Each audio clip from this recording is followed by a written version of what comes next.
Mes amis Cancer, bonjour et bienvenue sur la chaîne Tarot à merveille.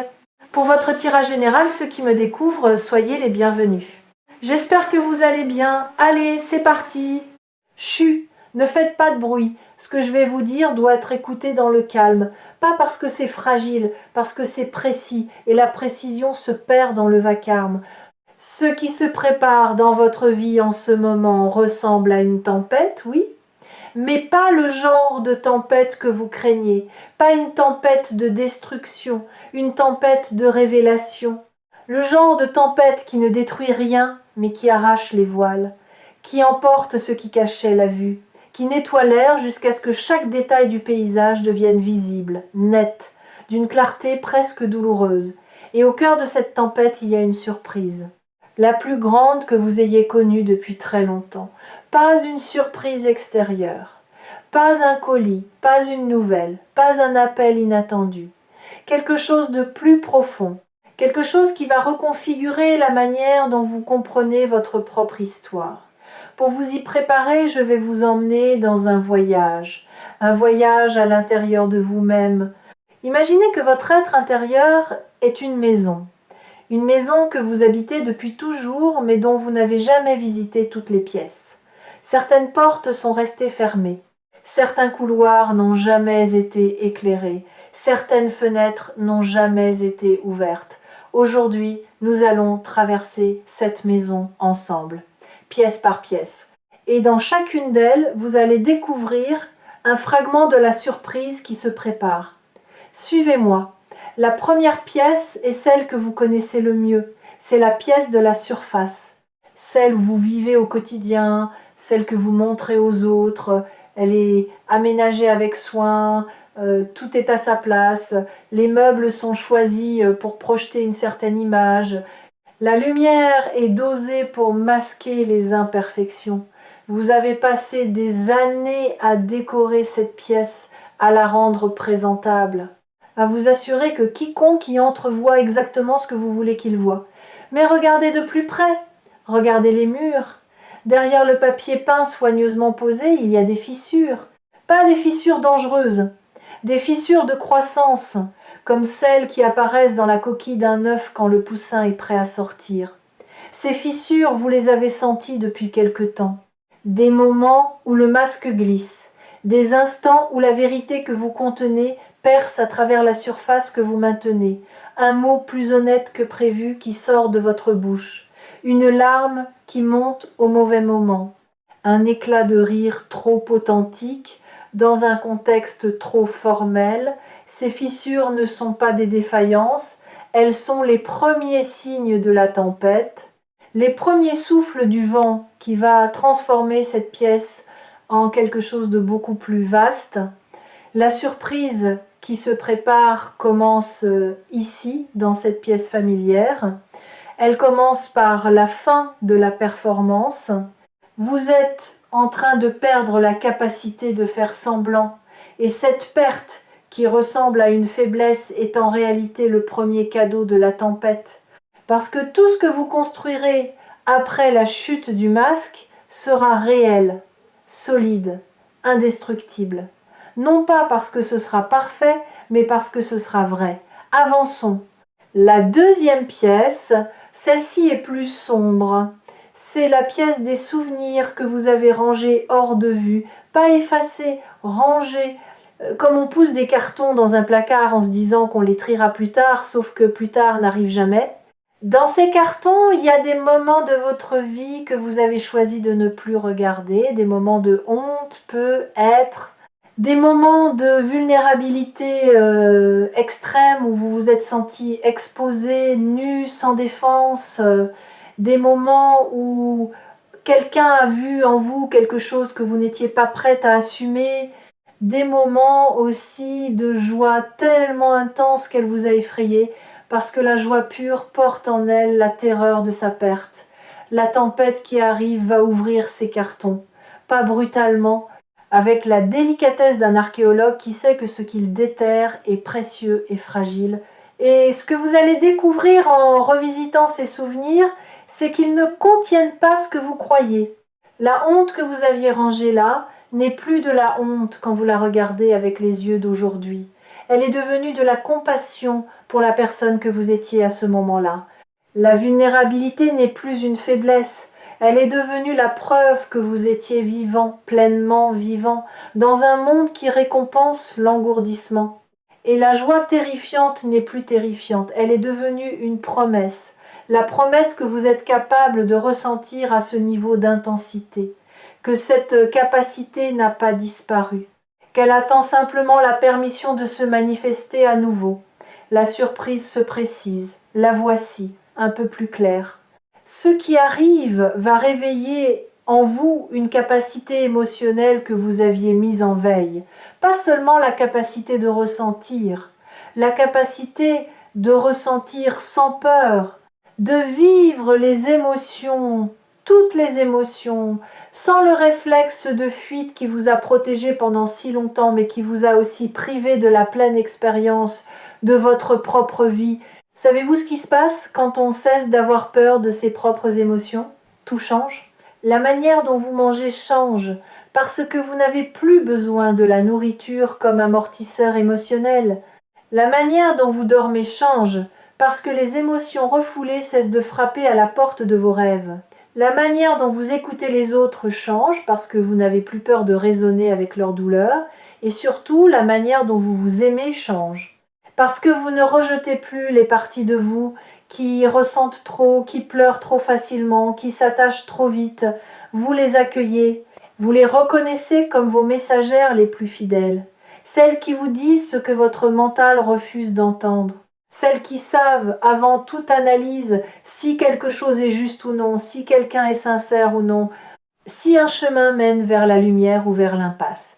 Cette réconciliation avec vos émotions est l'un des cadeaux les plus puissants de la tempête qui se prépare, et elle commence maintenant. Dans la manière dont vous écoutez ces mots, dans les réactions que votre corps produit en ce moment même, un frisson, une chaleur, une boule dans la gorge, un sourire involontaire. Tout cela est votre être émotionnel qui se réveille et qui dit « Enfin, enfin quelqu'un parle de moi sans essayer de me faire taire. » Troisième pièce. Celle-ci vous surprendra peu. Être. C'est une pièce lumineuse, presque éblouissante. Vous n'y êtes jamais entré parce que la lumière qui en filtre sous la porte vous a toujours intimidé. Vous pensiez qu'elle appartenait à quelqu'un d'autre, qu'une pièce aussi lumineuse ne pouvait pas faire partie de votre maison intérieure, que c'était une erreur d'architecture, un vestige d'un plan qui ne vous concernait pas. Mais cette pièce est la vôtre, elle l'a toujours été, et ce qu'elle contient est votre potentiel non vécu, pas vos rêves avortés. Votre potentiel, la différence est cruciale. Un rêve avorté est quelque chose qui a existé puis qui est mort. Le potentiel non vécu est quelque chose qui n'a jamais eu l'occasion de naître. Il est intact, immaculé, aussi frais que le jour où il a été déposé en vous, et il attend, avec une patience que seules les choses éternelles possèdent. Dans cette pièce, il y a la version de vous qui n'a pas peur de sa propre grandeur, la version qui parle sans s'excuser, qui crée sans se censurer, qui aime sans calculer le risque, qui avance sans demander la permission à ses propres doutes. Cette version n'est pas un fantasme. Elle est aussi réelle que celle que vous voyez dans le miroir chaque matin. Simplement, elle habite une pièce où vous n'avez jamais mis les pieds. La tempête va ouvrir la porte de cette pièce. Et quand vous y entrerez, vous comprendrez que la surprise n'est pas quelque chose qui vous arrive de l'extérieur. La surprise, c'est vous. La version de vous que vous n'avez jamais osé rencontrer. La version qui n'a pas besoin de validation pour se sentir réelle. Qui ne cherche pas l'approbation pour oser exister. Qui ne mendie pas l'amour mais qui l'incarne si pleinement qu'elle l'attire naturellement, sans effort, sans stratégie, par le simple fait d'être ce qu'elle est. Cette version de vous a attendu patiemment derrière la porte de cette pièce lumineuse. Elle n'a jamais frappé, elle n'a jamais crié. Elle a simplement laissé sa lumière filtrer sous la porte, sachant qu'un jour vous seriez assez curieux, assez courageux, assez fatigué de l'ombre, pour tourner la poignée Si vous êtes ici sur Tarot à merveille en ce moment, c'est que la clé de cette porte est déjà dans votre main. Vous la tenez peu, être sans le savoir. Elle a la forme d'une intuition, d'une envie inexplicable, d'un élan qui vous pousse vers quelque chose que votre mental qualifie de déraisonnable. Ne lâchez pas cette clé. Elle est le début de tout ce qui suit. Quatrième pièce. Celle-ci est différente de toutes les autres. Elle n'a pas de meubles, pas de décoration, pas de souvenirs accrochés au mur. C'est un espace vide. Et cet espace vide peut être la pièce la plus importante de toute votre maison intérieure. Parce que le vide n'est pas l'absence. Le vide est la disponibilité. C'est l'espace qui dit quelque chose peut advenir ici, quelque chose de neuf, quelque chose qui n'a encore aucune forme, aucun nom, aucun précédent dans votre histoire. Vous avez senti ce vide récemment, pas comme un manque, comme un appel. Un espace en vous qui attend d'être rempli par quelque chose que vous n'avez pas encore rencontré, une expérience que vous n'avez pas encore vécue, une connexion que vous n'avez pas encore établie, un aspect de la vie que vous n'avez pas encore touché. Ce vide vous rend parfois nerveux. Vous essayez de le combler avec des habitudes, des distractions, des activités. Mais il résiste. Il reste ouvert, béant, comme une bouche qui attend le mot juste. La surprise qui arrive va remplir ce vide. Pas le combler, attention, le remplir. La différence est essentielle. Combler, c'est boucher un trou avec n'importe quoi pour ne plus le voir. Remplir, c'est y verser exactement ce qui manquait. Et ce qui manquait, vous le reconnaîtrez immédiatement. Pas parce que vous l'aviez imaginé, parce que le vide a toujours su quelle forme il attendait. Et quand cette forme arrivera, le vide et elles s'emboîteront avec la perfection silencieuse d'une clé dans sa serrure. Arrêtons-nous un instant ici, dans cette pièce vide. Respirez. Sentez l'espace autour de vous. Et au lieu de le fuir, habitez-le. Le vide n'est pas votre ennemi, il est votre allié le plus puissant. Car seul un espace vide peut accueillir quelque chose de vraiment nouveau. Un verre plein ne peut rien recevoir. Un agenda saturé ne laisse aucune place à l'imprévu. Une vie entièrement remplie par le connu est une vie fermée au miracle. Et le miracle, c'est ce qui vient quand on accepte de ne pas tout contrôler. Vous avez passé une grande partie de votre vie à essayer de contrôler les événements, les réactions des autres, votre propre image, le déroulement de vos journées. Et ce contrôle vous a donné une illusion de sécurité. L'illusion que si vous maîtrisiez suffisamment de variables, rien de mauvais ne pourrait arriver.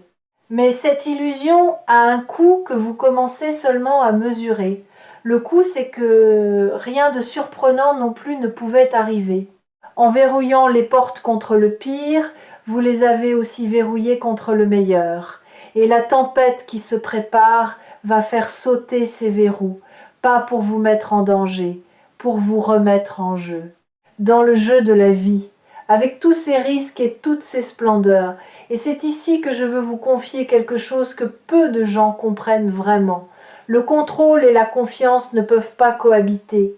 Ils occupent le même espace. Quand l'un grandit, l'autre rétrécit. Et pendant des années, votre contrôle a occupé presque tout l'espace, ne laissant à la confiance qu'un recoin étroit, un filet de lumière sous une porte fermée. Mais la tempête inverse ce rapport de force. Elle ne vous enlève pas le contrôle par la violence. Elle vous montre, par l'expérience directe, que la confiance est un sol plus solide que le contrôle n'a jamais su l'être. Le contrôle est un radeau que vous construisez frénétiquement pendant la tempête. La confiance est la découverte que vous savez nager, et qu'on nage mieux sans radeau. Vous avez peu être remarqué des moments récents où vous avez lâché prise sans le décider. Des situations où, au lieu de votre réaction habituelle de maîtrise, vous avez simplement laissé les choses se dérouler et le résultat vous a surpris. Pas nécessairement parce que tout s'est passé parfaitement, mais parce que, même dans l'imperfection, il y avait une justesse, un alignement que votre contrôle n'aurait jamais pu produire. Ces moments sont des répétitions, des avant-premières de ce que votre vie deviendra quand la confiance occupera enfin l'espace qui lui revient. 5e et dernière pièce. Celle-ci est au cœur de la maison. On y accède par un escalier étroit que vous n'avez jamais descendu. La lumière y est douce, tamisée, comme la lumière d'une bougie dans une crypte ancienne. Et au centre de cette pièce, il y a quelque chose, pas un objet, une sensation, la sensation de votre propre vérité, pas la vérité que les autres attendent de vous, pas la vérité que la société a façonnée pour vous, votre vérité, brute, non négociable, celle qui existe avant les mots, avant les explications, avant les justifications, celle que vous connaissez dans vos os, mais que vous n'avez jamais su articuler parce qu'elle est antérieure au langage. Avez-vous déjà eu cette expérience étrange de savoir quelque chose avec une certitude absolue, sans pouvoir expliquer comment vous le savez? Cette connaissance qui ne vient ni des livres, ni de l'expérience, ni du raisonnement, mais d'un endroit plus ancien que tout cela. C'est cette connaissance-là qui habite cette pièce. Elle est le fondement de tout ce que vous êtes, le socle sur lequel repose l'intégralité de votre être, même quand votre mental s'agite en surface, même quand vos émotions font des vagues, même quand votre vie extérieure semble chaotique. Ce socle ne bouge jamais, il est immobile, inébranlable, et c'est vers lui que la tempête vous ramène. Vous avez construit tellement de couches au-dessus de ce socle que vous avez oublié qu'il existait, des couches d'adaptation, des couches de protection, des couches de rôles sociaux empilés les uns sur les autres comme des vêtements d'hiver en plein été, et vous étouffiez, pas physiquement, existentiellement. Vous étouffiez sous le poids de tout ce que vous portiez et qui ne vous appartenait pas, les attentes de vos parents, les normes de votre environnement, les définitions du succès que d'autres ont écrites pour vous, les versions de l'amour que le monde vous a vendues, tout cela empilé sur le seul être qui comptait, vous, le vrai vous. Celui qui vit dans cette 5e pièce et qui n'a besoin d'aucune de ces couches pour exister. La tempête va alléger votre charge couche par couche, pas en vous dépouillant, en vous libérant. Et chaque couche retirée vous rapprochera de cette sensation au centre de la pièce, de cette vérité nue qui n'a pas besoin d'être habillée pour être belle. Cette vérité, c'est le noyau de la surprise. Et la voici, aussi simplement que je puisse la formuler, vous n'êtes pas en train de devenir quelqu'un d'autre, vous êtes en train de revenir à qui vous avez toujours été, avant les compromis, avant les masques, avant les adaptations successives qui vous ont éloigné de votre centre. Chaque épreuve, chaque blessure, chaque détour de votre parcours n'a pas été une déviation. C'était le chemin long, sinueux, parfois douloureux, qui vous ramène ici, dans cette pièce, face à cette sensation, face à vous-même. Et la tempête, cette fameuse tempête qui se prépare, c'est le moment où le chemin de retour touche à sa fin, où les derniers mètres sont parcourus, où la porte de cette dernière pièce s'ouvre enfin complètement. Ce n'est pas la fin de votre voyage, c'est le début du voyage réel, celui qui commence quand on sait enfin d'où l'on part, quand on n'est plus perdu dans sa propre maison, quand chaque pièce a été visitée, reconnue, acceptée, et quand l'ensemble forme non plus un labyrinthe mais un foyer, un lieu où l'on peut enfin se reposer en étant totalement soi-même. La surprise, c'est la découverte que votre maison intérieure est habitable, qu'elle l'a toujours été, que les pièces que vous évitiez n'étaient pas dangereuses, que la lumière que vous craigniez était la vôtre, que le vide que vous fuyiez était de l'espace pour grandir, que les souvenirs que vous cachiez étaient des trésors déguisés, et que la surface que vous mainteniez n'était que le toit d'un édifice infiniment plus vaste et plus beau que ce que les autres pouvaient voir du dehors. Ceux qui suivent les lectures partagées sur Tarot à merveille ont appris à reconnaître les moments charnières, ces instants dans une lecture où quelque chose bascule, où les mots cessent d'être des sons et deviennent des clés. Si vous sentez ce basculement maintenant, ne le retenez pas, laissez-le vous traverser. Il fait son travail. Ce qui va se manifester dans votre vie extérieure dans les temps qui viennent sera le reflet direct de cette visite intérieure. La tempête ne détruit pas, elle révèle Et ce qu'elle va révéler dans vos relations, dans vos projets, dans votre quotidien sera à l'image exacte de ce que vous avez trouvé dans ces 5 pièces. De l'authenticité là où il y avait de la performance, de la compassion là où il y avait de la honte, du potentiel là où il y avait de la peur, de l'espace là où il y avait du contrôle, et de la vérité là où il y avait du doute. Des gens vont vous regarder différemment, non pas parce qu'ils ont changé, parce que ce que vous dégagez a changé. L'énergie d'une personne qui habite pleinement sa propre maison intérieure est radicalement différente de celle d'une personne qui vit dans le couloir en évitant les pièces fermées. Et les autres le sentent. Ils ne savent pas le nommer, mais ils le sentent. Ils vous trouveront plus présent, plus ancré, plus magnétique. Non pas parce que vous aurez acquis quelque chose de nouveau, parce que vous aurez cessé de cacher ce qui était là depuis le début. Certaines personnes vont s'approcher de vous pour la première fois. Des personnes qui vous croisaient depuis longtemps sans jamais franchir la distance, et d'autres, celles qui n'aimaient de vous que la version contrôlée, polie, réduite, vont peu être prendre du recul. Ne les retenez pas. Une maison ouverte attire ceux qui aiment la lumière. Ceux qui préfèrent l'ombre chercheront d'autres abris, et c'est bien ainsi. Vous n'êtes pas responsable du confort de ceux qui ne supportent pas votre authenticité. Vous êtes responsable de vivre cette authenticité, avec tout le courage qu'elle demande. Des opportunités vont apparaître que vous n'auriez pas vues avec vos anciens yeux, parce que vos anciens yeux cherchaient ce qui correspondait à l'ancien vous. Et l'ancien vous vivait dans une seule pièce de sa maison, avec les volets fermés, convaincu que la lumière dehors était trop forte pour lui. Les yeux qui s'ouvrent après la tempête ne cherchent plus. Ils reçoivent, ils accueillent, ils reconnaissent ce qui vibre à la même fréquence que la maison entière, pas seulement le vestibule. Et il y a quelque chose que votre nouvelle clarté va vous permettre de faire pour la première fois. Dire non sans culpabilité et oui sans calcul.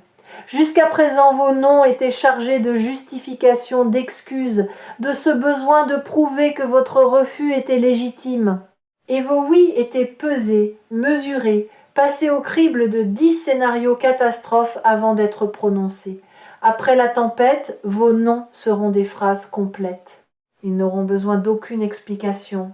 Et vos oui seront des élans, des mouvements naturels vers ce qui vous appelle, sans la paralysie du doute. Cette liberté dans le choix, cette fluidité dans la décision, c'est l'un des fruits les plus concrets de la transformation intérieure que vous traversez. Et les gens autour de vous le sentiront. Certains seront inspirés par votre clarté nouvelle, d'autres seront déstabilisés.